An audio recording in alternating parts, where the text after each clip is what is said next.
Pour vous, quels sont les meilleurs title tracks de 2025? Je vous fais mon top 10 des title tracks de cette année parce que si je devais faire tous les sons, je mettrais que du NMix en fait tellement ils ont été forts cette année. On commence à la 10e place avec le comeback Eternal White de Wavy. Ce comeback il est arrivé à la 90e minute à toute fin de l'année et c'est incroyable parce qu'elle a complété une année de fou avec un banger. Du coup, merci Wavy et vous êtes à la 10e place. En 9e position, on a un son qui m'a accompagné tout l'été, c'est Do the Dance de Highlight. Franchement, ce son il était trop rafraîchissant, la prod était incroyable. Ce title track m'a choqué et j'étais très agréablement surpris en l'écoutant et du coup, c'est pour ça qu'il est dans ce top 10. En 8e position, on a le premier solo de cette liste avec Baekhyun et Elevator. Franchement, cet album, il est trop incroyable. Baekhyun, il nous a sorti un title track de fou. Je sais pas ce qui s'est passé dans le studio pour qu'il soit fort comme ça, mais merci Baekhyun d'avoir sorti cette musique. 7ème position, je vais faire une petite exception. Je vais citer deux sons, deux title tracks du même groupe, donc ça va.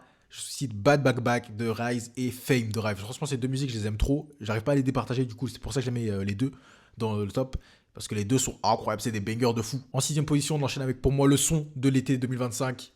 Love Language de TXT. Merci d'avoir sorti ce son. Ce son, en fait, il me rappelle trop des bons souvenirs de cet été, carrément. En rentrant dans le top 5, c'est les sons qui m'accompagnent tout au long de ma journée, tout au long de l'année. Et avec 5ème position, on a Truman de Han et Felix de Stray Kids. Franchement, l'album de cette musique, je suis pas le plus grand fan, mais cette musique-là, c'est une de mes musiques préférées de Stray Kids. En 4ème position, on a un son qui me suit depuis la rentrée, depuis septembre. Crazy de Ed-Chan. J'aime trop la vibe de ce son, j'aime trop toute la DA de l'album. Ed-Chan, sa voix est incroyable, le clip est incroyable, la chanson est incroyable. Ed-Chan, Marie. 3ème position, toujours dans la même veine, on a Stunner de Ten, ça depuis le début, depuis que c'est sorti au début d'année.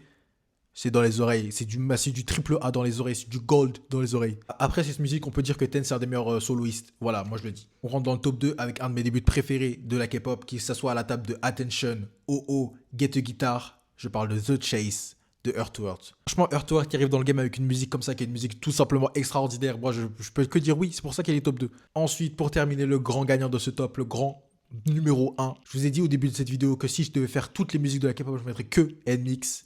Donc la première place revient à Know About Me de NMIX. Know About Me, c'est mon title track préféré parmi les deux qu'elles ont proposé cette année. Et je vous jure que si Know About Me avait un deuxième couplet un peu plus long, ça aurait été la meilleure musique de tous les temps. Moi je vous le dis, moi je vous le dis. Enfin bref, voilà, c'était mon top 10. N'hésitez pas à mettre votre top 10 dans les commentaires et abonnez-vous, on parle de K-pop tous les jours ici.